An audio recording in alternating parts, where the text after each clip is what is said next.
and now I am happy all the day. Was it for Christ that I have done? He grown up on the tree. Amazing pity, grace unknown, and love beyond degree. At the cross, where I first saw the light, and the burdens of my heart rolled away. It was there by faith I received my sight, and now I am happy all the day. At the cross, where I first saw the light, and the burdens of my heart rolled away. It was there by faith I received my sight, and now I am happy all the day. Amen. I know it was the blood. I know it was the blood. I know it was the blood for me. One day when I was lost, He died upon the cross. And I know it was the blood for me. I know it was the blood. I know it was the blood.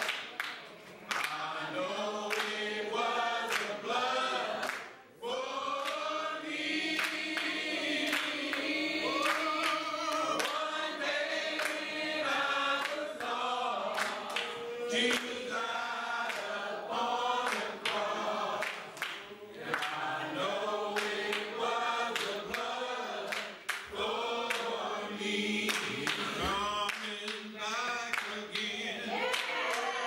He's coming back again. He's coming back again for me. One day when I was lost, He died upon the cross.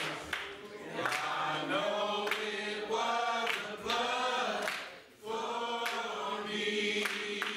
They whipped Him all night long. They whipped Him all night long. They whipped Him all night long for me. One day when I was lost, He died upon the cross. And I know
Carter stand in for our tithes and offering, our benevolence, and our building fund. So let's be obedient and give back to God. And where Brother Van Meter stands for our pastoral support, and let's be supportive of our pastor and his needs, whatever he needs and wants. So we pray. Dear Heavenly Father, we just thank you once again for allowing us to be in your house.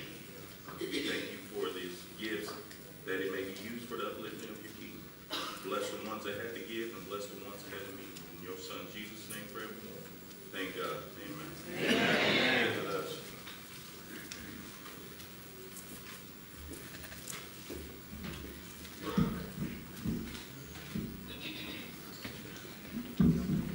The Lord is my shepherd. Congregation on this side, please stand for the introduction of the word, please. I shall not want. He maketh me to lie down in green pastures. He leadeth me beside the still waters. He restoreth my soul. He leadeth me in the paths of righteousness for his name's sake. Yea, though I walk through the valley of the shadow of death, I will fear no evil, for thou art with me. Thy rod and thy staff, they comfort me. Thou preparest a table before me in the presence of mine enemies. Thou anointest my head with oil, my cup runneth over. Surely goodness and mercy shall follow me all the days of my life, and I will dwell in the house of the Lord forever. Amen. The earth is the Lord's and the fullness thereof, the world and they that dwell therein. For he hath founded it upon the seas and established it upon the floods. Who shall ascend into the hill of the Lord? Or who shall stand in his holy place? He that hath clean hands and a pure heart.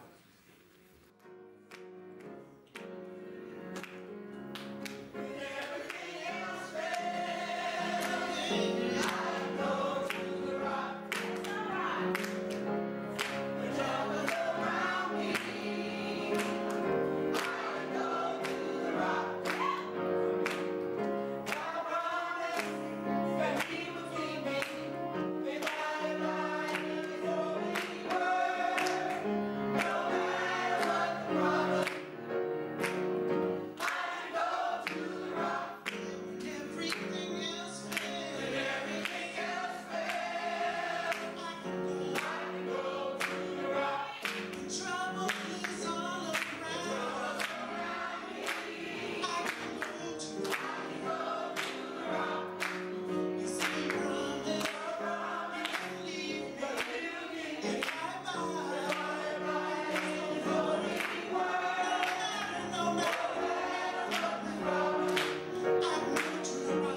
yes.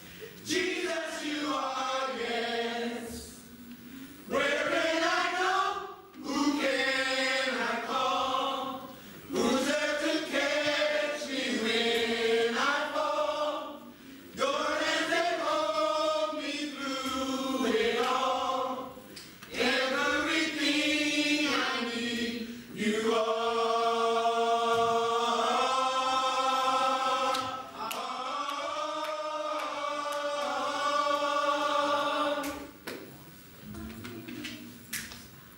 You are my healer.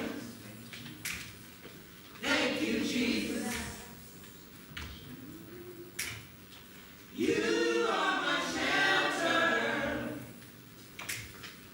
Thank you, Jesus.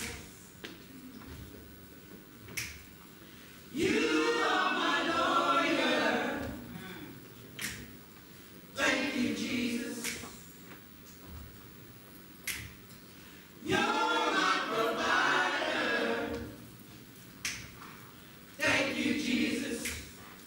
Thank you, Jesus. Yeah. Thank you, Jesus.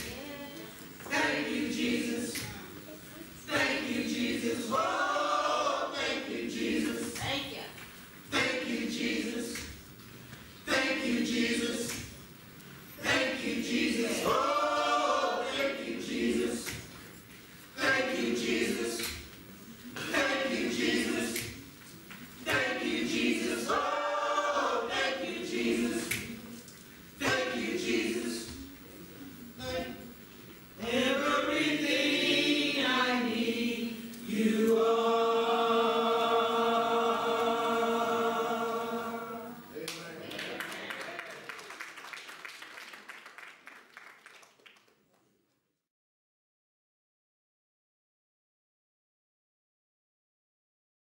Psalm 42:3.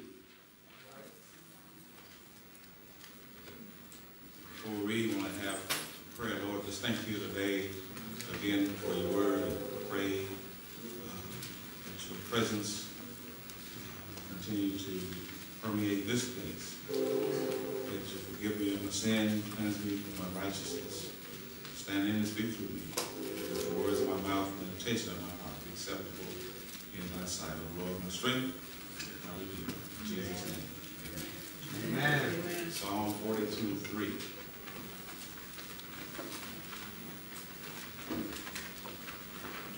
Psalm 42.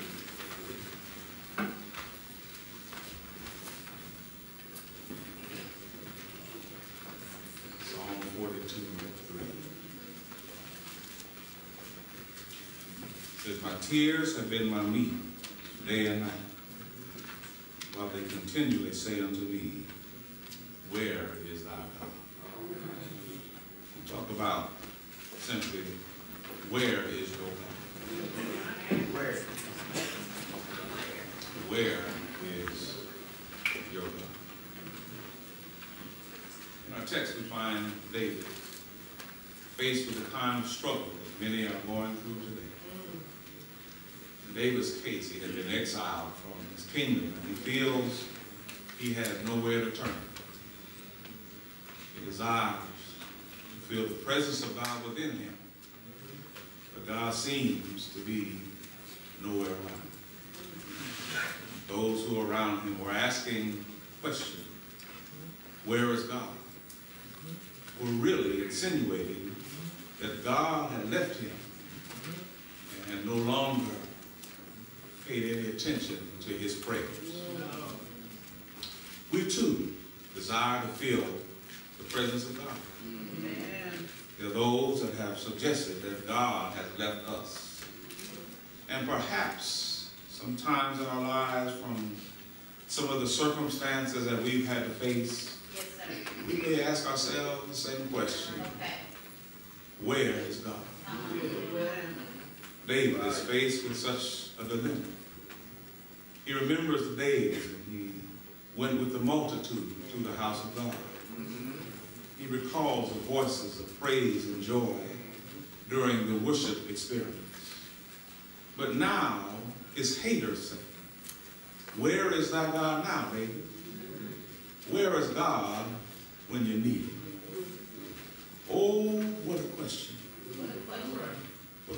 of God is perhaps a question of one who is seeking him, or one who may be sincere.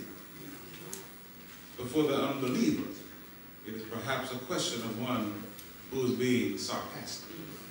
Right, yeah. When properly considered, it's an important question.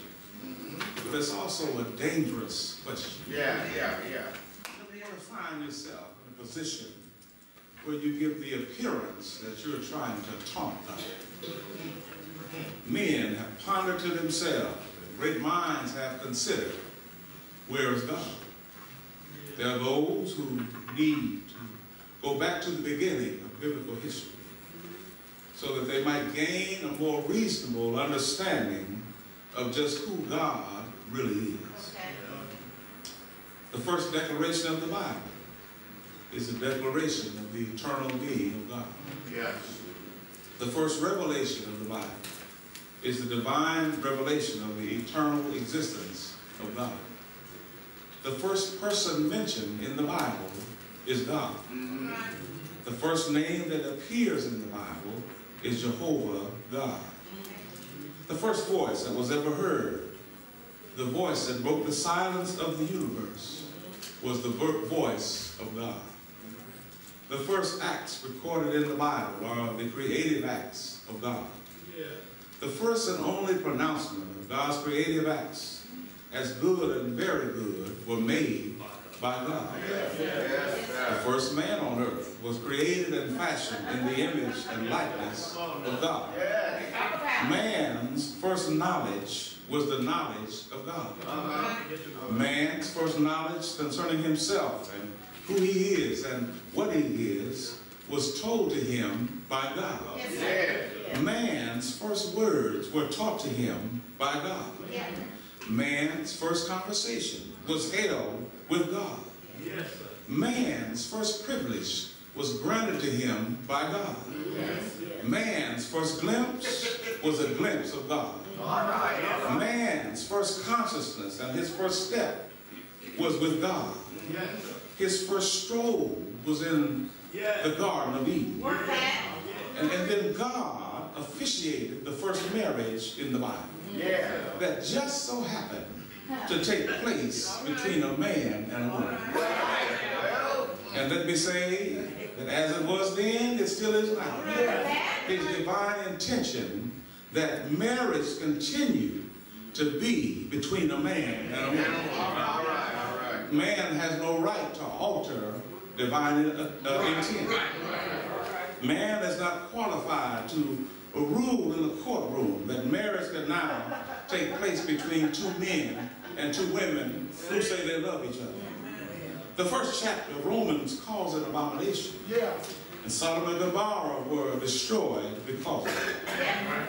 The participants in these ceremonies, the courts, who have made this gross error and support what they call marriage equality, seem to be saying, where is your God? They have defied him in the name of some kind of sick, sensual, and polluted love. No wonder David says, my tears have been my meat, day and night. He was so overwhelmed in sorrow. He was unable to eat. So his tears had to serve as nourishment for him. Not much of his sorrow was the result of the abuses that had been hurled at him from his enemies. But when we look at the attack on the family by the courts, it's enough to take your appetite away and cause tears of sorrow to flow because they act like there is no God. All that man has accomplished has been accomplished according to the permissive will of God. It is in God that man lives and moves and has his being. Yet with all that God is to man and all that God does for man, man's conscience is so seared. His mind is so dark until he has the nerve to belch forth the question, where is God? Although there is daily evidence of God's being and power in the earth and in the sky and in the sea, man still has the nerve to ask the question, where is he? Where is God? We live in a day of distrust. We live in a day where people refuse to trust in the eternal existence of God. We're at a time when the very foundation of all that's worthwhile is being shaken to the core by reprobate-minded decision-makers. All right. We live in a day when some men believe that something has happened to God. In this age of scientific know-how, some mistakenly believe that they have outgrown God. They believe that God of our fathers has simply gone out of business. They would rather serve the God of materialism because the God we talk about and pray to and sing to and worship in their minds has excused himself from our sin. And if he were ever around, where is he? They feel he has politely excused himself for a while. They don't believe in him and the one that we worship and serve. He appears in their minds to be absent. Our political system has gotten considerably more corrupt. Our schools are filled with children who respect no one. Our homes are in disarray. And our churches appear to have lost the sense of the true presence of God, and we have traded worship for entertainment. No wonder the question is asked, where is God? For the person who is seeking God, they ask the question out of demand because of their sincerity. For the person who is being sarcastic, they ask the question out of denial, the result of their unbelief in his eternal existence. The name of God does not command the respect that it did back in the day. The name of God used to mean something as we grew up. Never before in the history of the world have there been so many bewildered, perplexed, and mixed up and despairing people. Everywhere you look, someone is all broken up about different life issues. Everywhere you look, someone is committing suicide or murder. Never before have there been so many young people who have lost faith in everybody and in everything. Never before has there been so much merciless and heartless murder in our streets, and now even in our churches. South Carolina, where a young man goes into a Bible class and guns down the pastor and the class. But the reason for so much unrest, reason for so much killing, for so much turmoil and despondency and distrust is because we've done some God switching. We've switched God for gold. We've switched wholesome instruction for trash. We've switched prayers for parties. We've switched our church memberships to nightclub memberships. We've done some switching. And at the same time, people who arrogantly ask, where is God? Are the same people who are coming loose at the seams. They think that God is out of date, that he's old-fashioned and old school and no longer needed. They teach our children that they're brainwashed. They ask rhetorical questions like, where is God hiding? Why does he keep himself in seclusion? Why can't we see him? But Jesus said, no man has seen God at any time. People who think they want to see him in his absolute holiness don't understand what they think they want to see. I remember Moses in Exodus 33, one of my favorite passages, where he asked God, he says, show me your glory. He said, now Moses, nobody can look at me. I tell you what I'll do. Do for you, Moses, you my servant. I'm going to put you in a cleft of a rock. And I'm going to cover the cleft with my hand. Then I'm going to make my goodness to pass by. And then when my goodness pass by, I'll lift my hand. And you can see my hinder parts. But you can't see my face in there. So he proceeds to put Moses in this cleft. And he covers the cleft with his hand. And his presence goes by. Then he lifts his presence. Moses gets a peek at his hinder parts. And then when you go to the 34th chapter, as he comes off the mountain, his face shone. It shone so bright because it was evidence of being in the presence of God. And the presence of God will change your countenance, your character, your Christianity, your commitment. But how do men think they can look upon the holy countenance of God? His countenance is brighter than 10,000 suns. He's not a God that can be seen with the natural eye.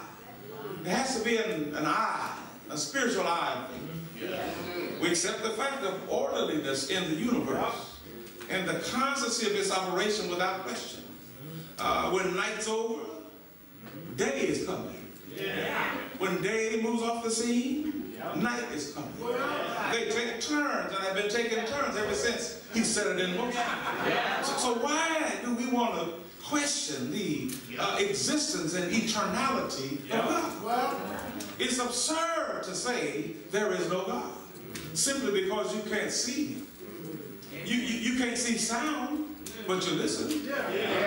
You can't see air, but you don't refuse to breathe. You can't see electricity, but you flip the switch. As long as you pay your RP and air. You don't see your own strength, but you keep moving. You can't see sight in your eye, but you keep looking, even though you don't see what makes you see. You can't see taste in your tongue, but you keep on eating. The atheist says that there is no God. But the Bible has already labeled him a fool. Secularism says that the God we talk about may have been all right in his day, but his day is out. A new day is here. Science is on the scene. There are those that believe the answer to the problem of the mind is at the feet of the psychiatrist. They say, don't worry about going to God. You can't see him anyway. Go to the psychiatrist. But I notice with all the skill and training that the average psychiatrist has in their field, people are still frustrated and going to pieces. And sometimes the psychiatrists themselves are going to pieces, committing suicide, and sent to insane asylum. However, the seeming contradiction is that there are times when it seems that the wicked have some convincing facts on their side. The godless seem to have the most money. The godless seem to never have to worry. They seem to have the most friends. They seem to have the best houses. They seem to hold the highest offices and have the money to pay to get into the offices. They run roughshod over the weak. They take advantage of the poor. Their children never seem to want. Their conscience never seems to bother them. Their lives seem to be a life of ease. Their hangouts are dens of thieves. It seems that trouble never knocks at their door. They destroy our youth with no remorse of conscience. They do a booming business as they operate the night spots. And yet, on the other hand, many of the godly live in poverty. Life tumbles in on the godly without notice. Life has a way of just showing up unannounced with bad news. Job said, when I was at ease, trouble came. Sleep breaks from us in the midnight hour. Unkind words are hurled at us for no reason. The little good we try to do is evil spoken of. Many godly people are left in the world all alone. Many Christians have not known a well day in many years. They sit alone in a nursing home with no one to visit them. Some Christians have to stand with their heads bowed amid the wreckage of their shattered dreams and broken hearts. For some, tears are their meat day and night. Some are hated without provocation. Some crisis after crisis come in their lives. And then comes the laughing. And then comes the mocking. Where is your God? You served him all these years? Where is he? The wicked rejoice when the righteous meet up with life's reversals. And this gives credibility to their argument. But biblical history shows us great servants of God who were in deep despair in moments of distress. Great men had to face the dreadful silence of being abandoned by God or feeling abandoned by God. And somebody said that when God is silent, he's listening. Moses wondered in a maze around a mountain on the backside of the Midian desert. Noah preached and no converts came because they didn't see any rain. Elijah was faced with a dried up brook and a murderous Jezebel in pursuit of his life. Jeremiah was found weeping in a cold dungeon. Joseph was put in Potiphar's prison behind false accusations with an iron collar around his neck and chains around his ankles. Jonah found himself in the belly of a fish for 3 days because of his refusal to come out of his cultural comfort zone. John was in prison, and as they sharpened the axe with which to sever his head from his body, he sent a committee to Jesus and said, "Are you the Christ, or should we look for another?" Jesus on the cross even said, my God, why have thou forsaken me?" Sometimes it seems that God does not hear our cry. No wonder Nathaniel Crosby says, "Pass me not, O gentle Savior. Hear my humble cry. While on others thou art calling, do not pass me by." When we see starvation and poverty, social injustice, financial unrest, terrorism and sickness, the fool says there is no God. But I stopped by to tell you this morning, God is. Before there was a here or a there. Before there was a who or a what. Before there was an up or a down. Before there was an in or an out, God is. Before there was an after or before. Before there was a thought or a thinker. Before there was a book or an author, God is. God is above us. Joshua 2:11 says, "For the Lord your God, he is God in heaven above. God is around us." Psalm 125:2 says that the mountains are round about Jerusalem, so the Lord is round about his people from henceforth and forever. God is before us. Isaiah 45:2 says, "I will go before thee and make the crooked path straight." God is behind us. Isaiah 30:21 says, "And thine ears shall hear a word behind thee, saying, This is the way, walk ye in it." God is beneath us. Deuteronomy 33:27 says, "The eternal God is thy refuge, and underneath are the everlasting arms." God is with us. Psalm 46:11 says, "The God of hosts is with us, and God is in us." John 14:20 says, "At that day you shall know that I am in my Father, and ye in me, and I in you." Mine of a story I think I told a few years ago about an old preacher who went to the doctor. The doctor said there was no God. He asked the preacher, "Can you see God?" The preacher said, "No." The doctor said, "Can you touch God?" The preacher said, "No." He said, "Can you hear God?" He said, "No." "Can you smell God?" He said, "No." The doctor said, "I told you there's no God." So the doctor had to walk out of the room. The preacher started praying about what he would say when he came back. So when the doctor came in, the preacher said, "Hey, doc." He said, "Yeah." He said, "Can you see pain?" The doctor said, "No." He said, "Can you touch pain?" The doctor said, "No, man, you crazy." "Can you hear pain, doc?" He said, "No." He said, can you smell pain?" He said, "No." Then the preacher said, "Well, then pain ain't real."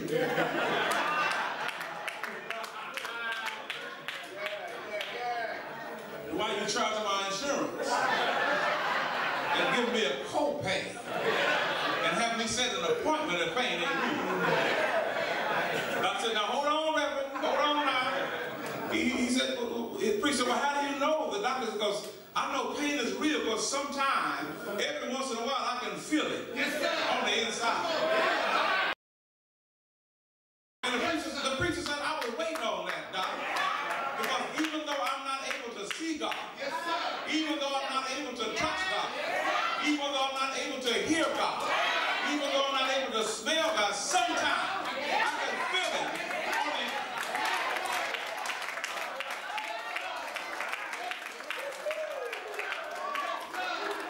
every once in a while I can feel it on the inside."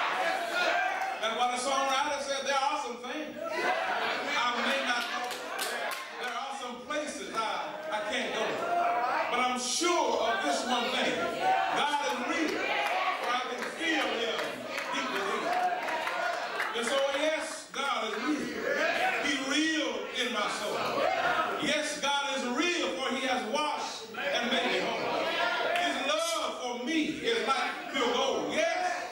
God is real. But I can feel him in my soul. And the reason I know he's real, because his son Jesus the Christ died alone. But yet he didn't leave me alone. His son Jesus the Christ was buried alone. But he didn't leave me alone. His son Jesus the Christ rose alone. But he didn't leave me alone. I don't have to wonder where he is. I don't have to worry about the questions, where is God? Because he promised never to leave me. Never to leave me alone. And wherever I am, God is. Oh, I've seen, Andrew, the lightning flash. I've heard the thunder roll. I've seen breakers dash, trying to conquer myself. But I heard the voice of Jesus. He bid me to still fight on. He promised never to leave me. Never to leave me alone. No, never alone. No, never alone. He promised never to leave me. Never to leave me alone. Though it looks dark sometimes, he won't leave me alone. Though the way gets hard sometimes, he won't leave me alone. Sometimes friends are few, but he won't leave me alone. The prophet writer said he's a friend that sticks closer than a brother. Sometimes I have to cry every once in a while, but he won't leave me alone. Sometimes I want to give up, but he won't leave me alone. He promised, yeah, he promised. When the devil thought he had me, Jesus came and grabbed me, and he held me close, so I wouldn't let go. And that's how I know he's real. He wouldn't let go. He hold me close, and I'm here today because he kept me. I'm alive today because of his grace. He promised, he promised, he promised, he promised never to leave me, never to leave me alone. He said, no, I'm with you always, even to the end of the world. He said, when you pass through the waters, I'll be with you. He said, when you pass through the fire, I'll be with you. No, I'm with you. Not most of the time. Not during working hours. Not just at church, but always. Even to the end of the age. Where is your God?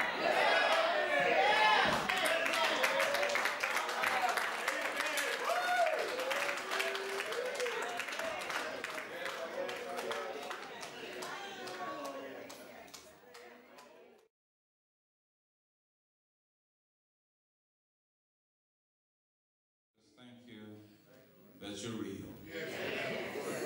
Though the pagans and the scoffers, the unbelievers and the mean folk have the nerve to ask the question, where is your God? We know that you are real because you deep down within those of us who have received your son, Jesus Christ. So we thank you for your realness. We thank you for your isness. Thank you for your amness. We pray that as we leave this place, but not your presence, that you give us traveling grace and arriving mercy, and then that you meet us back here at 5 o'clock. Now may the grace of the Lord Jesus Christ, the love of God, and the communion of the Holy Spirit rest, rule, and abide with us now and forever. Amen. Shall we all say together? Amen.